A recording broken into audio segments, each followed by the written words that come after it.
Halo Heleners, kembali lagi di sesi 2, materi pengaruh Perang Dunia I dan lahirnya Liga Bangsa-Bangsa atau LBB, bersama aku Lana dan Hena.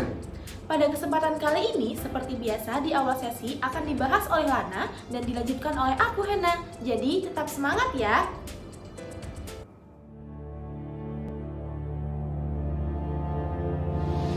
Halo Heleners, pernahkah kalian membayangkan dunia ini hancur akibat perang besar? Kota-kota runtuh, jutaan orang kehilangan nyawa, dan perbatasan negara berubah secara drastis. Dan itulah yang terjadi setelah Perang Dunia I. Tapi gimana ya perang ini berakhir? Dan apa dampaknya bagi dunia? Jadi, mari kita bahas bersama dalam video ini.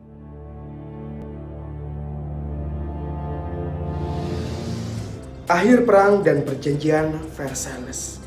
Jadi nih, pada tahun 1918 situasi perang semakin buruk bagi blok sentral yang terdiri dari Jerman, Austria-Hungaria, dan Turki Utsmani. Nah, setelah lebih dari 4 tahun pertempuran sengit ini, kelelahan perang mulai nih dirasakan oleh semua pihak yang terlibat. Namun ada satu peristiwa penting yang mempercepat berakhirnya perang ini, yaitu bergabungnya Amerika Serikat ke dalam konflik. Pasukan Amerika yang lebih segar dan memiliki sumber daya besar mulai membantu sekutu mendesak pasukan Jerman di front barat. Serangan terus dilancarkan membuat Jerman ini tuh terpojok. Nah, menyadari bahwa kekalahan sudah tidak bisa dihindari, Kanselir Jerman Max von Baden ini akhirnya menghubungi Presiden Amerika Serikat Woodrow Wilson untuk meminta adanya sebuah gencatan senjata. Nah, Woodrow Wilson ini menanggapinya dengan mengajukan 14 tuntutan yang kelak dikenal sebagai Doktrin Wilson. Doktrin ini berisi berbagai syarat untuk menciptakan perdamaian dunia yang adil. Nah, mungkin kalau ditarik poin utamanya nih teman-teman, yang pertama itu nggak boleh ada perjanjian rahasia antar negara, terus kebebasan navigasi laut itu harus terjamin, pengurangan persenjataan di berbagai negara, hak menentukan nasib sendiri bagi bangsa-bangsa kecil, dan pembentukan organisasi internasional untuk menjaga perdamaian yang disebut sebagai Liga Bangsa-Bangsa atau LBB. Namun, ada satu masalah besar nih. Sekutu lainnya itu, terutama Prancis dan Inggris, itu nggak setuju dengan kebijakan yang terlalu lunak terhadap Jerman. Mereka ini ingin menghukum Jerman lebih keras agar tidak bisa mengancam dunia lagi. Akhirnya, pada 28 Juni 1919, Jerman ini dipanggillah ke istana yang berada di Prancis. Istananya bernama Versailles.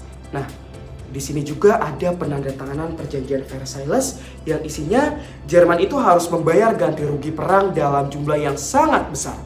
Wilayah Jerman dikurangi, beberapa diberikan kepada negara lain. Kemudian juga militer Jerman ini dibatasi secara ketat, angkatan daratnya tidak boleh lebih dari 100.000 tentara. Dan Jerman juga nih harus menerima tanggung jawab penuh atas perang yang terjadi ini. Nah, perjanjian ini tuh dirasa sangatlah gak adil bagi rakyat Jerman. Rakyat dari mereka ini ngerasa dihina dan kehilangan martabat sebagai sebuah bangsa. Hal ini juga yang kemudian menjadi bahan bakar bagi munculnya ideologi fasisme dan juga Perang Dunia Kedua.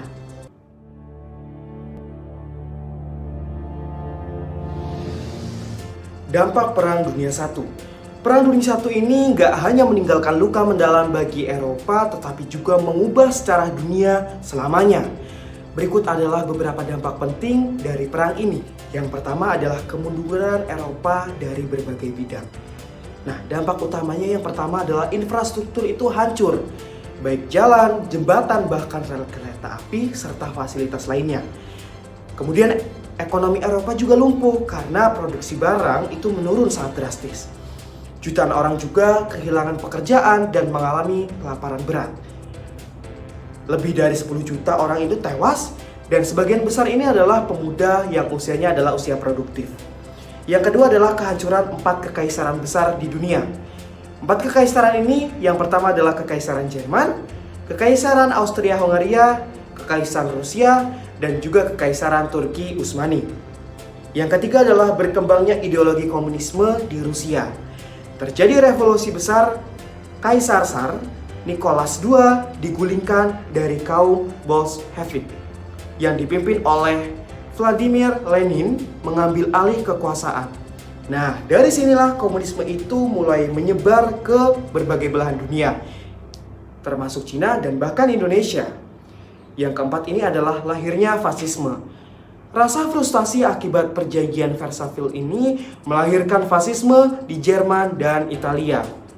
Adolf Hitler di Jerman dan Benito Mussolini ini di Italia mulai mengorbankan nasionalisme ekstrim untuk mengembangkan negara mereka. Yang kelima, munculnya negara Israel dan konflik Palestina. Jadi di Timur Tengah juga Inggris itu mengeluarkan deklarasi Balfour, yang mana itu terjadi di 1917 yang mendukung pendirian negara Yahudi di Palestina.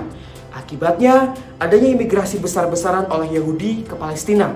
Kedua, ketegangan meningkat antara penduduk Arab dan juga Yahudi. Dan ketiga ini, pada tahun 1948, Israel ini resmi berdiri dan konflik berkepanjangan dimulai.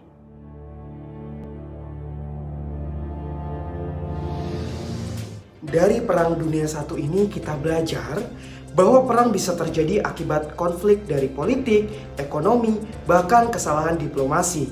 Dampak perang ini sangatlah besar, bahkan menjadi pemicu bagi Perang Dunia II. Jadi terima kasih telah belajar bersama. Jangan lupa untuk terus belajar sejarah agar kita tidak mengulangi kesalahan yang sama. Aku Lana, terima kasih. See you!